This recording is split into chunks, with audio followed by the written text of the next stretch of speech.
Hello po, magandang gabi po sa inyong lahat, lalo na sa sulok ng ating Pilipinas, sa Luzon, Visayas at sa Mindanao.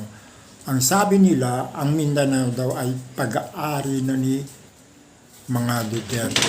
Naku, ito na nga po, meron po tayong latest na balita doon sa ating Vice Presidente na kung ayon sa mga balita ay kumakalat na sa TikTok, sa Instagram at sa Facebook. Ano ba naman ito?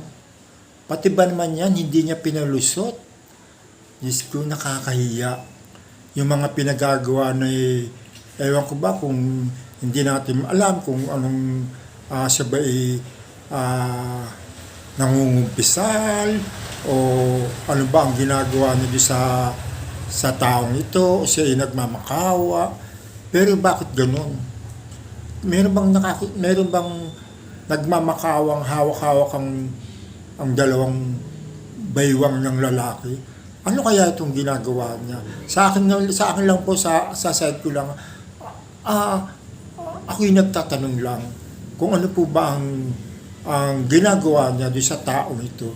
Pero sa pananaw po ng mga ibang tao, mga sinasabi nila na yun daw ang babaeng na nasa picture na yun ay si BP Sara. Magkagawa niya ba yun? Yung ako lang yung tatanong lang naman.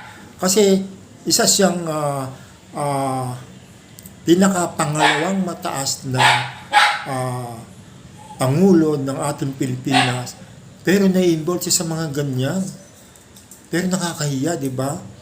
Yung mga gawain niya mga katulad ng mga bangag daw, ang ating Pangulo, at pinagmumura niya ang ating Pangulo, at ang Pangulo daw natin ay manggagamit. Ngayon, nakakarma na siya. Siyempre, lahat ng tao, merong mata yan, tinitingnan ang bawat tao ng kung sino yung kanilang nakikita at kung ano man ang kanilang ginagawa.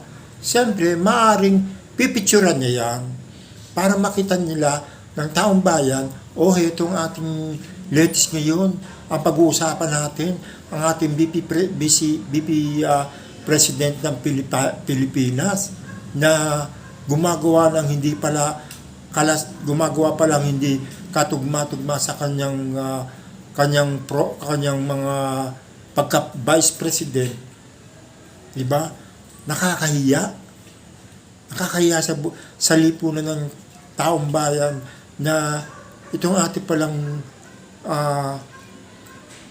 Vice President ng Pilipinas ay makikita mo na rin sa mga TikTok, sa mga Instagram, sa mga Facebook na ewan ko ba? Ano ba ito? Sinusubo niya ba niya o ano? O siya ba yun? Yung nasa picture na yan? Aba, sana po yung nag-upload niyan ay magsalita. Kung sino man yung nag-upload niyan. Siyempre yung nag-upload niyan, makikita niya kung sino yung taong yan. Kung anong ginagawa niya sa tao. At yung taong yan, yung nag-upload niyan at yung nag-picture niyan, siyempre, sabihin niya kung sino yung babaeng nasa picture niya. Kasi kahawig niya yung nasa picture niya. O diba? Para malaman natin kung sino siya yung babaeng nasa picture na yan. Kasi nakaluhod. Ang alam ko, sa simbahan lang ang nangungumpisay. Hindi sa mga CR na katulad ng ganyan. Diba?